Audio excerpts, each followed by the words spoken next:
Anak-anak di Kabupaten Karawang gitu perlu tidak menurutkan itu dibangun perpustakaan atau kan biasanya di tiap desa itu kalau tidak salah ya. Iya. Kalau dulu teman-teman KKN itu kan biasanya dia mendorong supaya di desa itu ada perpustakaan desa. Podcastnya Radar Karawang. Selamat sore, kembali lagi dengan podcastnya Radar Karawang. Kali ini kita kedatangan tamu teman-teman penggerak literasi di jalanan ya Kang ya, Iya. gitu kan. Sebelum kita memulai podcast sore hari ini, kita sekedar untuk informasi Kang, perkenalan dulu gitu kan. Siap. Ada pepatah maka tak kenal maka tak sayang gitu kan. Silakan Kang, perkenalan dulu Kang, dari mana gitu kan. Bismillahirrahmanirrahim. Assalamualaikum warahmatullahi wabarakatuh. Waalaikumsalam warahmatullahi. Selamat siang menjelang sore bagi sahabat-sahabat podcast Radar Karawang. Izinkan perkenalkan diri, nama saya Fahrullah, biasa dipanggil Pak Harul. Saya kelahiran Karawang 23 Agustus. Jadi sebentar lagi ulang tahun nih. Siap. Nanti teman-teman Radar akan mengucapkan insya Allah. Dan kebetulan juga ulang tahunnya itu tanggalnya itu sama dengan perpustakaan jalanan baca kami, dan kebetulan saya penjaga lapaknya gitu. Dan perpustakaan jalanan baca kami ini berdiri pada tahun 2017 itu di Bekasi, di Cikarang. Ya. Itu tahun 2017, kemudian saya akhir 2020, awal 2021, kemudian saya berhenti kerja di sana dan kembali ke Cilamaya, Cilamaya Karawang. Dan mungkin saya sebagai penjaga lapak, terus kemudian sekarang saya lagi sibuk sedang kuliah S2 juga gitu. Wah, mantap ini. Pegiat literasi harus memang akademisnya kan harus lebih inilah. Begini Kang, di Cilamaya sendiri gitu kan, di Cilamaya khususnya kan di wilayah itu kan wilayah pesisir lah ya. Iya. Itu kan sejak tahun berapa itu perpustakaan itu berdiri di Cilamaya? Kalau itu kan tadi 2017 dimulai di Bekasi lah itu kan Kang mendirikan. Saat ke Cilamaya itu dimulai dari tahun berapa itu? Pokoknya 2021. Oh, baru ya? Baru Iya.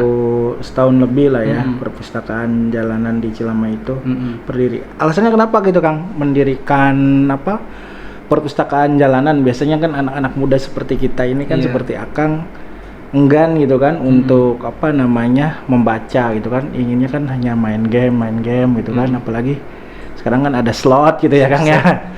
Gitu kan. Iya. Ya namanya juga zaman digital gitu ya. Kadang bisa mengedukasi, ya kadang juga bisa menjerumuskan kan. Alasan mendasar kenapa saya mendirikan perpustakaan jalanan. Nah, sebenarnya di perpustakaan jalan Cilamaya itu bukan hanya saya gitu Kang. Jadi di sana juga ada perpus jalanan Cilamaya. Nah, itu 2015 Kang Dali itu. Terus ada teman saya juga, Yuda, Safari Literasi. Nah, dia tuh mahasiswa Unpas Bandung, tapi karena orang asli Cilamaya gitu. Jadi ya sering bareng gitu di situ. Kemudian hal yang mendasar kembali lagi hal yang mendasar saya kenapa mendirikan perpustakaan jalanan gitu. Ya, pertama kali saya membaca itu buku GBHN garis besar haluan negara. Iya, yang sampulnya warna oranye itu. Berarti Itu zaman Soeharto ya Kang. itu baca waktu SD atau gimana itu? Iya, waktu SD Kang. Waktu SD karena saya saking ingin membacanya gitu. Saya main ke paman saya rumahnya, terus di situ ada menemukan buku itu gitu. Ya udah saya baca. Sebenarnya di kampung itu minat bacanya tinggi, akan tetapi bukan tapi aksesnya gitu Kang, akses membacanya. Nah, dari situ saya cuman ada buku ini, ya udah saya baca. Sebenarnya saya tuh ingin gitu kayak SD di kota-kota. Kalau saya kan orang menengah ke bawah gitu ya, jadi ya terpelosok juga di sana. Jadi untuk mendapatkan akses buku yang berkualitas atau buku yang bermacam-macam itu sangat sulit gitu Kang. Nah makanya dari keresahan itu muncullah saya ingin mendirikan berbagi kebahagiaan dengan anak-anak sekitar gitu. Iya.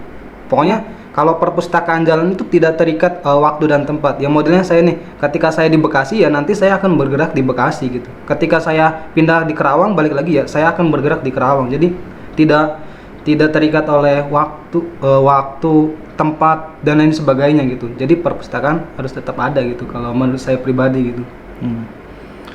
Kalau tingkat literasi atau minat gitu kan di daerah Cilamaya sendiri gitu Kang, seperti tahu kan Cilamaya itu kan daerah pesisir utara lah. Itu bagaimana Kang anak-anaknya gitu? Apakah memang minat bacanya tinggi atau gimana? Pengalaman Akang sebagai inilah yang sering turun gitu kan ke pelosok-pelosok gitu kan, terus mendirikan perpustakaan jalanan gitu kan, minat anak-anak itu gimana itu? Jadi sebenarnya sangat antusias Kang. Jadi ketika saya melapak buku nih, si anak-anak tuh sebenarnya mereka tuh perlu perlu arahan dari orang tuanya. Kadang kan nggak semua orang tua yang senang membaca buku, atau dalam artian mohon maaf gitu, orang tuanya pendidikannya misalkan SMA ke atas semuanya gitu. Kadang ada yang mereka juga SD tidak tamat. Nah itu kan dari lingkungan dan peran orang tuanya juga kan sangat berpengaruh terhadap gimana tumbuh kembangnya seorang anak gitu. Ya artinya ketika kita ketika kita akan mempunyai seorang anak, berarti kan nanti kita tuh harus mempunyai konsep diri kan.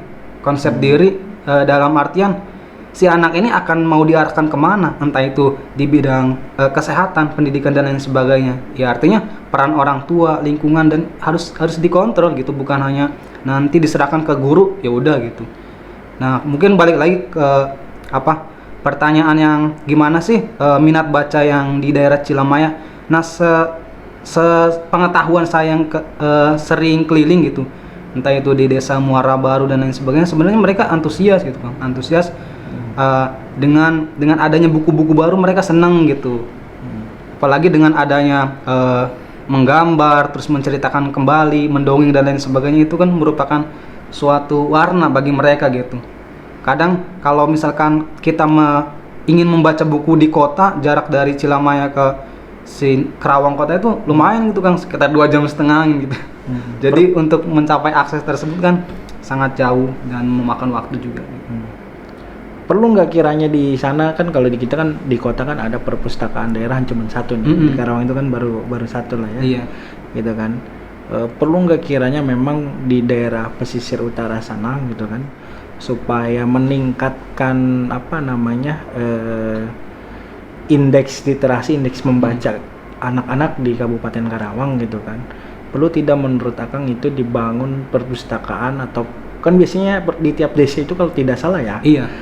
Kalau dulu teman-teman KKN itu kan biasanya dia ngedorong supaya di desa itu ada perpustakaan desa gitu kan. Nah di Cilamaya sendiri gitu kan, ada nggak tuh desa yang memiliki perpustakaan gitu, yang memang nantinya tujuannya untuk meningkatkan literasi? Ya. Jadi pertanyaan perlu atau tidak mendirikan perpustakaan itu sangat perlu Kang, sangat perlu sekali. Nah kemudian lanjut ke pertanyaan yang selanjutnya, apakah di desa-desa mempunyai perpustakaan? Itu pasti ada perpustakaan daerah. Akan tetapi sumber daya manusia atau dalam hal manajemen pengelolaannya itu tidak berjalan sebagaimana mestinya gitu kan. Nah ini teman-teman dari Cilamaya ini, Perpus Cilamaya itu mereka mengajukan kotak literasi ceria tuh. Kotak literasi ceria ingin disimpan di Kecamatan Cilamaya Wetan di situ. Nah kurang tahu juga saya karena prosesnya, alurnya seperti apa, apakah pengajuannya mentoknya di mana. Akhirnya mereka menggagas membentuk kolecer tapi dengan swadana pribadi gitu. Jadi patungan secara sukarela dan lain sebagainya gitu. Untuk membeli buku. Untuk mendirikan kotak literasi ceria tersebut. Kalau di sini kan ada tuh yang di bawah flyover kan ada kotak literasi ceria sampai karatan dan lain sebagainya gitu. Nah, inginnya tuh di kantor kecamatan Cilamaya Wetan ada gitu. Nah, nanti teman-teman yang dari pegiat literasi Cilamaya yang mengelola hal tersebut gitu. Entah itu dari saya gitu, ketika saya pulang kampung saya berkunjung ke sana, atau teman-teman yang Perpus Jalan Cilemaya atau Safari Literasi dan penggiat literasi yang ada di Cilemaya di sana gitu. Berarti memang kalau sekarang gitu kan, kalau sekarang itu teman-teman berarti kalau misalnya membuka lapak gitu, itu berarti buku teman-teman aja atau gimana? Iya, kalau membuka lapak itu, kalau saya pribadi kan dulu berawal dari keresahan itu, nah terus saya mengumpulkan buku. Pertama sih apa yang saya senang nih, misalkan senang buku filsafat dan lain sebagainya, saya beli gitu, saya kumpulkan satu persatu. Ya kemudian selain dari dana pribadi juga kadang ada orang baik nih suka lapakannya, ini saya kasih buku ada 10 atau berapa, terima gitu. Kadang juga ada barter sama teman-teman penggiat literasi Kabupaten Karawang atau maupun di Bekasi sendiri, ini ada buku baru nih, oh yaudah nanti kadang dibarter lagi gitu. Jadi gitu sih cara mendapatkan bukunya gitu. Sementara ke teman-teman aja lah gitu ya. Tapi pernah nggak misalnya teman-teman pegiat literasi gitu kan mengajukan misalnya hibah buku ke perpustakaan daerah di Karawang? Belum sih kalau saya pribadi gitu. Paling dari kan saya ikut juga forum Taman Baca Masyarakat Kabupaten Karawang ya, yang sekarang dikomando oleh Kang Nurul Ilmi gitu. Ya paling kalau misalkan ini koordinasi sama beliau gitu. Beliau yang selaku komandonya mungkin nanti menyampaikan ke Dinas Perpustakaan Daerah di Kabupaten Karawang. Tapi belum pernah lah ya kalau teman-teman perpustakaan jalanan tadi Akang itu donasi buku atau yang mengajukan. Iya, belum ya. Iya, kalau saya pribadi belum gitu, masih mending soalnya ya kadang alurnya masih mending cepatan seperti itu gitu, dari orang baik, terus dari dana pribadi. Kadang misalkan 2 hari 3 hari udah dapet gitu buku gitu. Tantangannya apa sih Kang ketika misalnya teman-teman itu membuka lapak gitu, tantangan tersendirinya apa? Tantangan tersendirinya mungkin karena kita itu gerakan sosial gitu ya, kadang secara tidak langsung mereka juga kan misalkan ya penjaga lapak juga, entah itu sudah punya keluarga misalkan dan lain sebagainya, itu kan artinya mengorbankan waktunya gitu untuk kegiatan sosial tersebut. Ya tantangannya paling dari segi ekonomi gitu, dari segi ekonomi entah itu kita sudah mengeluarkan waktu, entah itu biaya dan lain sebagainya gitu. Terus kemudian tantangannya juga dalam segi sumber daya manusianya Kang gitu. Nah kadang kan ketika kita open recruitment untuk menjadi relawan, ya itu balik lagi gitu. Ini tuh nggak digaji gitu kegiatan ini tuh gitu. Nah kadang mereka juga gimana gitu, mikir-mikir, paling aktif sebulan 2 bulan terus kesananya udah nggak konsisten lagi atau udah gitu. Akang berapa orang Kang? Kalau saya sendiri, alhamdulillah sendirian Kang. Kalau sendirian? Iya. Membuka lapak? Iya, karena dulu sempat open recruitment, cuman ya gitu, nggak ada yang daftar atau nggak ada yang minat, saya juga kurang tahu gitu. Seminggu sekali berarti ya? Hari Minggu aja? Iya, jadi kalau dulu saya kerja di sana, ketika saya hari libur, jadi seminggu sekali saya melapak. Kadang juga merasa jenuh terus keliling desa, misalkan hari pertama, minggu ke-1 saya di Desa Muara Baru, minggu keduanya di Muara Lama atau di Rogempol Kulon dan lain sebagainya gitu. Saya rolling sih gitu. Tapi antusias masyarakat ya, ibu-ibu ataupun ya orang tua dari anak-anak itu gimana sih Kang? Ketika misalnya Akang ngebuka lapak gitu kan, pernah nggak misalnya ada orang yang ngapain sih gitu kan, buka-buka kayak gini gitu kan? Iya. Pernah nggak tuh Kang mengalami itu gitu? Bermacam-macam sih Kang tanggapannya. Kadang ada orang tua yang sangat welcome gitu dengan anaknya. Wah, ini ada mainan baru nih buat anak saya nih. Kenapa nggak sekalian aja nih ngomong anak saya gitu, ibarat katanya gitu, seperti itu. Ya, ada orang tua yang sama seperti yang tadi Akang bilang gitu. Wah, apain sih gini gitu di zaman digital seperti ini masih ada aja gitu ngelapakin buku kayak orang kurang kerjaan aja gitu. Kadang ada seperti itu gitu. Ya, namanya juga hal kebaikan yang harus kita konsisten ya untuk mengajak anak-anak atau masyarakat sekitar untuk berbuat baik, ya kenapa tidak kita teruskan gitu. Nah, dari hal-hal yang yang Akang jalanin ya selama membuka lapak jalanan itu, apa sih kan yang Akang rasakan manfaatnya gitu, biar supaya teman-teman sahabat Radar Karawang ini gitu kan termotivasi gitu, supaya dia juga mendirikan lapak-lapak perpustakaan di desanya masing-masing gitu. Sebenarnya manfaat itu kepuasan sendiri gitu kan. Kepuasan sendiri yaitu kita tuh berbagi kebahagiaan. Misalkan saya sudah membaca buku A nih, buku A ini kan dapat saya beli istilahnya. Terus dengan biaya sekian, terus saya sudah membaca. Nah, terus dibagikan di lapangan, terus orang lain juga membaca. Artinya kan itu ada sebuah transfer kebaikan gitu, transfer ilmu. Jadi orang yang belum tahu, wah buku apa nih bagus nih. Jadi saling, saya juga udah membaca. Nah, terus orang yang membaca juga akhirnya, wah iya juga nih, membaca itu menambah kosakata, menambah pengetahuan, sebagai menambah relasi juga, jaringan juga. Kadang-kadang dari lapakan tersebut ada orang-orang baru gitu. Dengan orang-orang baru tersebut kita, ya namanya rezeki itu bukan hanya harta sih Kang. Teman, jaringan dan lain sebagainya itu merupakan rezeki gitu kalau menurut saya gitu.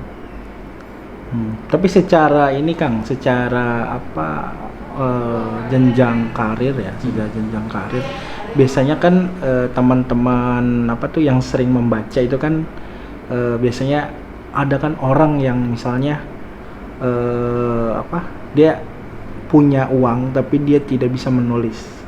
Nah, biasanya kan orang-orang yang sering membaca, kosakatanya banyak, itu biasanya dipekerjakan untuk menulis buku. Akang pernah nggak tuh ditawari atau begitu? Iya. Ya, alhamdulillah gitu. Kalau saya sendiri juga sebenarnya saya juga penulis gitu kan, salah satunya penulis gitu. Dan perpustakaan jalanan saya tuh ada perpustakaan digitalnya juga gitu kan. Nggak tahu sih kalau yang lain gitu. Kalau saya ada gitu. Nanti di perpus digital /baca kami gitu.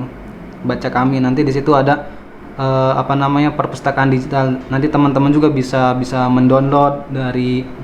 Jadi tujuannya perpustakaan digital ini mengalih mediakan buku-buku yang udah lama gitu, yang udah sulit dan aksesnya sangat susah lah. Jadi teman-teman bisa membaca digitalnya. Dan saya tuh salah satu penulis buku kerja untuk kuliah. Dulu tuh awal pertama masuk kuliah, saya ada rencana saya harus bikin buku nih gitu. Selain buku skripsi ya gitu. Saya harus membuat bukunya. Nah, kebetulan karena saya kuliah sambil kerja, jadi saya termotivasi menulis buku kerja untuk kuliah. Padahal kerja untuk kuliah, seharusnya kan kerja untuk mencari uang, menambah finansial dan lain sebagainya. Nah, itu saya kerja untuk kuliah. Dan ceritanya itu kumpulan cerpen dari teman-teman saya yang memang mendapatkan gelar kesarjanaan itu tidak mudah gitu. Bahkan mendapatkan gelar kesarjanaan itu bukan di umur yang muda lagi, bukan di umur yang produktif lagi. Ada yang di umur 50 tahun gitu. Tapi dia alasannya untuk menyemangati anak-anaknya agar bisa melebihi ibunya sebagai sarjana atau ayahnya sebagai sarjana gitu. Dan kerja untuk kuliah itu terbit pada tahun 2020 kan. 2020 itu saya bekerja sama dengan Reni Wahyu Anggraeni, mahasiswa Unindra di Jakarta. Iya. Dan saya tawari Ren, gimana kalau kita nulis buku nih? Saya udah punya konsep nih dari 2015 nih. Ya udah, akhirnya jadi 2020 gitu. Dan saya juga sering menulis kumpulan puisi-puisi gitu. Cilamaya hari ini, esok dan selamanya gitu. Dari hasil penulisan buku itu Kang, sudah ada royaltinya? Nah, seperti itu Kang. Jadi kadang ya mungkin masih belum rezeki saya untuk menjadi penulis terkenal dengan harta yang wah gitu. Mungkin masih standar. Kadang saya masih kurang cocok dengan penerbitnya gitu. Ya karena itu tadi gitu. Entah itu dari segi finansial dan lain sebagainya. Karena birokrasi dan lain sebagainya gitu. Mungkin kedepannya saya ingin bekerja sama yang memang finansialnya lebih jelas lagi gitu. Oh berarti kalau mau beli buku Akang itu gimana itu? Beli teman-teman radar tuh kalau mau beli buku buku kerja untuk kuliah itu di mana itu? Itu bisa di Tokopedia, terus Bukalapak, Shopee. Ketik aja kerja untuk kuliah Guepedia atau kerja untuk kuliah penulisnya Fahrul. Nah di situ juga akan muncul ada 2 gitu ditawarkan, ada e-book sama hard copy gitu. Versi e-booknya juga ada Kang. Harga bukunya berapa Kang? Biar teman-teman tahu ini. Harganya 82.000 Kang. 82.000. Berapa lembar itu? Itu 100 lembar gitu saya tulis. 100 lembar. Iya. Jadi kumpulan cerpen dan berapa orang ya saya juga lupa. Itu tuh prosesnya dari fakta sih, dari fakta dan data yang ada teman-teman. Kemudian saya rangkai menjadi fiksi, tulisan fiksi, dan di namanya itu juga ada teman-teman yang sebagian nanti nama saya jangan dipublish ya gitu. Oh ya. Terus ada yang boleh saya izin nih mau publish nama teman-teman di buku saya, gimana diizinkan atau tidak. Alhamdulillah ada yang mengizinkan gitu kan. Dari relawan perpustakaan jalan, insya Allah ke depan akan menjadi penulis handal Kang. Amin ya.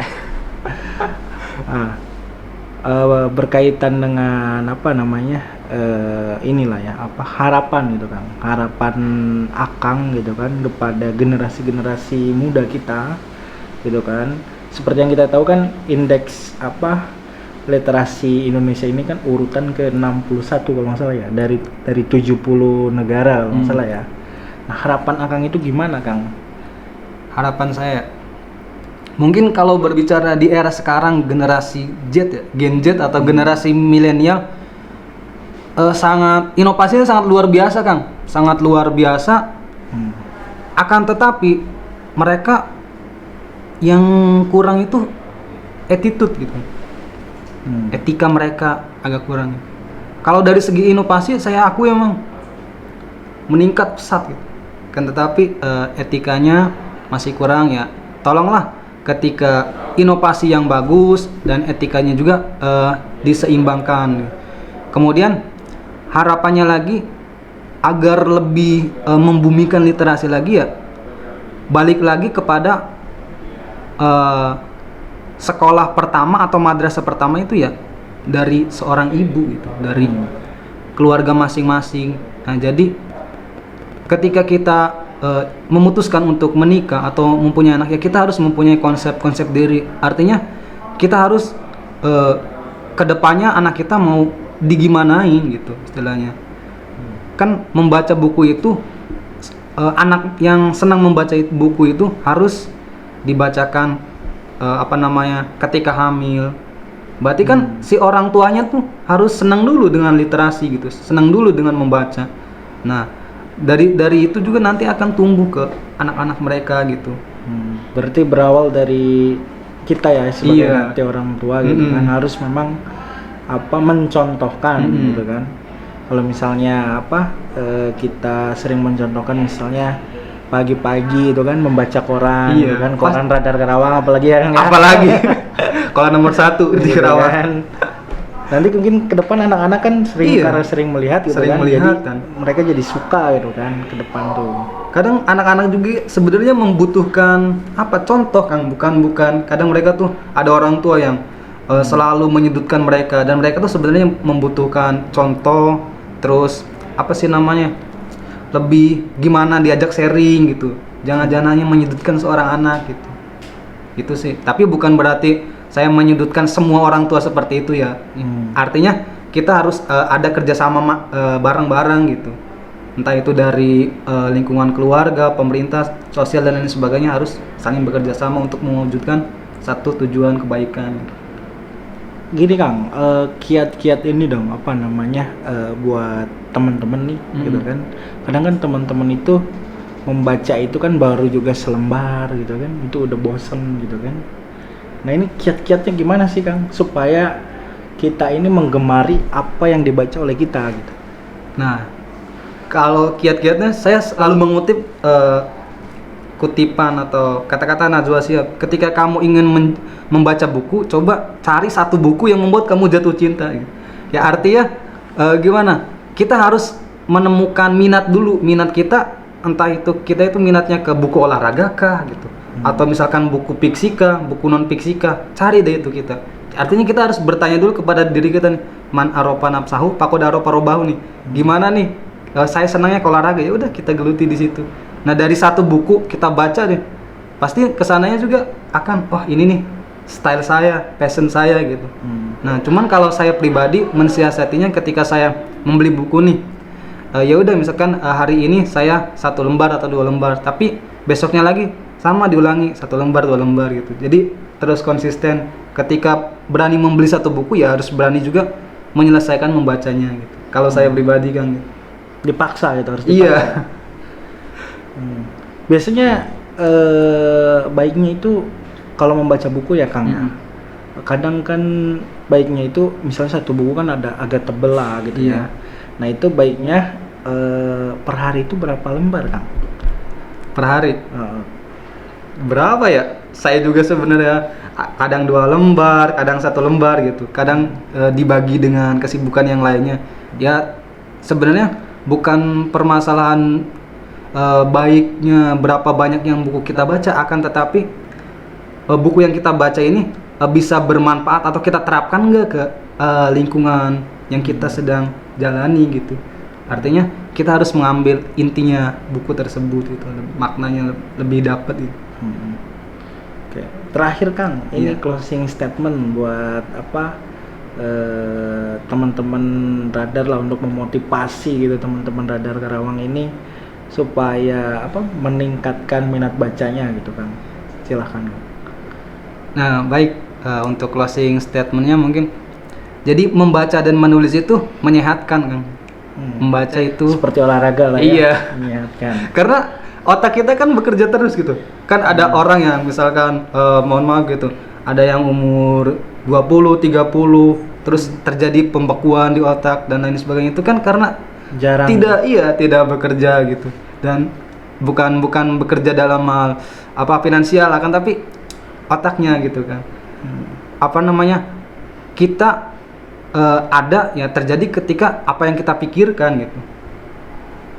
Mungkin itu sih Kang. Membaca dan menulis ya memang menyehatkan gitu. Jadi bisa teman-teman radar supaya kita tetap sehat, selain olahraga kita harus sering menulis dan membaca. Seperti itu. Oke, mungkin ini saja pertemuan kita pada sore hari ini dengan teman-teman perpustakaan Jalanan Baca kami.